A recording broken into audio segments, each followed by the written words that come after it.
Episode की शुरुआत hospital में होती है जहां मैक्स को होश आता है। उसके पास 11, हॉपर, लुकास, माइक और बाकी सभी खड़े होते हैं।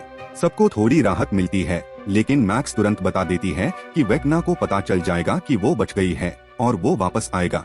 इसी समय माइक घबराकर पूछता है, हॉली कहाँ है? यही सवाल सबको और डरा देता है।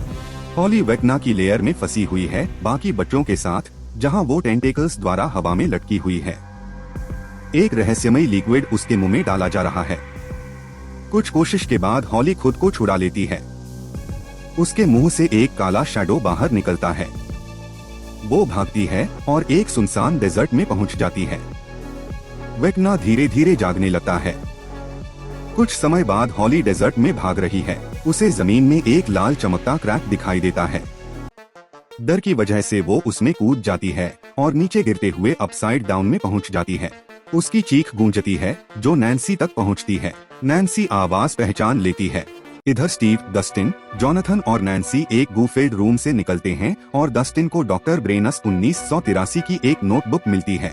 इस बीच कहानी हॉकिंस में शिफ्ट होती है, जहां एरिका, मिस्टर क्लार्क और मरी स्कूल के पास एक रेडियो सेटअप और टेलीमेट्री एक्सपेरिमेंट कर रहे होते हैं। वो लोग एक बलून डिवाइस की मदद से आसपास के सिग्नल्स पकड़ने की कोशिश कर रहे हैं। कुछ देर बाद रेडियो पर अचानक एक स्ट्रेंज सिग्नल आता है और एरिका को साफ सुनाई देता है कि ये डस्टिन का सिग्नल है। एरिका तुरंत रेडियो उठाती है और लुकस को हॉस्पिटल में कॉल करती है। लुकस, सिग्नल मिल गया, डस्टिन अपसाइड डाउन के पास है। लुकस ये सुनकर तुरंत सबको इकट्ठा कर लेता है।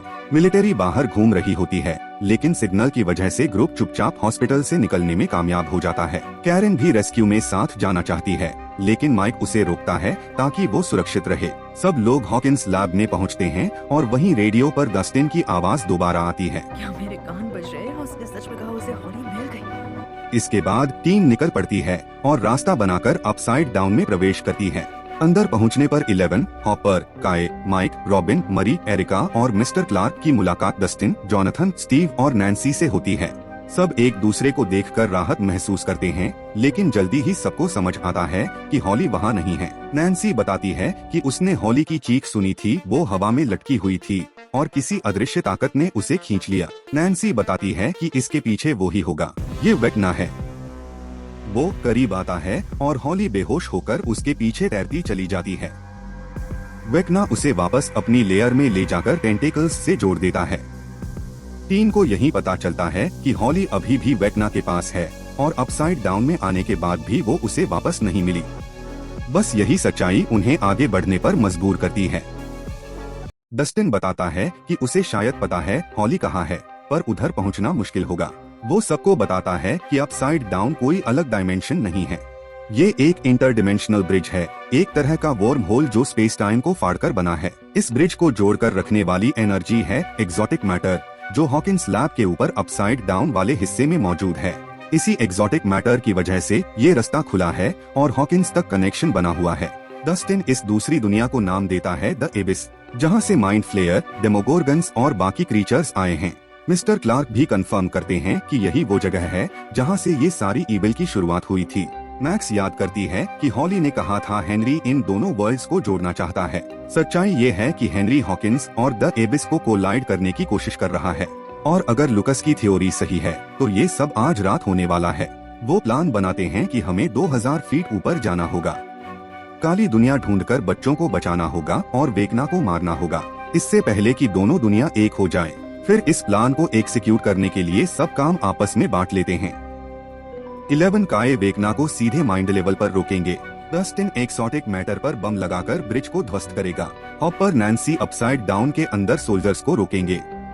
मैक्स काली 11 को वेक्ना के दिमाग के अंदर गाइड करेंगे और हॉली को बचाएंगे। इस टेंशन के बीच विल टूट जाता है और कॉन्फेस करता है कि वो खुद को बाकी लोगों से अलग महसूस करता है। वो कह देता है कि उसकी अट्रैक्शन लड़कियों की तरफ नहीं है, इसलिए वो खुद को दूसरों जैसा महसूस नहीं करता। सब उसे सपोर्ट करते हैं और उसे गले लगाते हैं, जिससे वो हल्का महसूस करता है। यहीं स्टीव और डस्टिन भी एडी की याद में इमोशनल हो जाते हैं और एक दूसरे को समझते हैं। यहाँ काली 11 के साथ माइंड शेयरिंग करती है। वो 11 को बताती है कि अगर वर्ल्ड्स कोलाइड होने लगे तो उसे वेक्ना के माइंड तक पहुँचने के लिए अंदर से लड़ना पड़ेगा। मैक्स 11 को गाइड करेगी और काली अपनी पावर्स से 11 के माइंड कनेक्शन को स्टेबल रखेगी ताकि 11 वेटना की टेरिटोरी में खो ना जाए।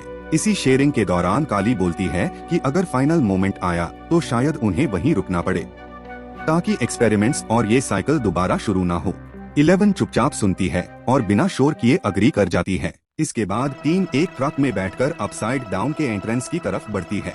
रास्ते में उन्हें मिलिट्री का पूरा ग्रुप रोक लेता है। ट्रक के आगे रोड ब्लॉक लगा होता है और दोनों तरफ से मिलिट्री उन पर हमला करने की कोशिश करती है। टीम ट्रक नहीं रोकती और स्पीड बढ़ाते हुए आगे बढ़ती है।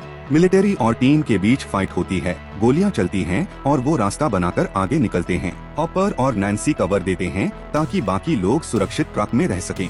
काफी स्ट्रगल के बाद वो लोग अंदर पहुंच जाते हैं। कहानी वापस क्रील हाउस वाले हिस्से पर शिफ्ट होती है जहां कैंडल्स जली हुई हैं और हेनरी बच्चों के बीच बैठा है। बच्चे एक दूसरे का हाथ पकड़ते हैं, उनकी गर्दन पीछे झुक जाती।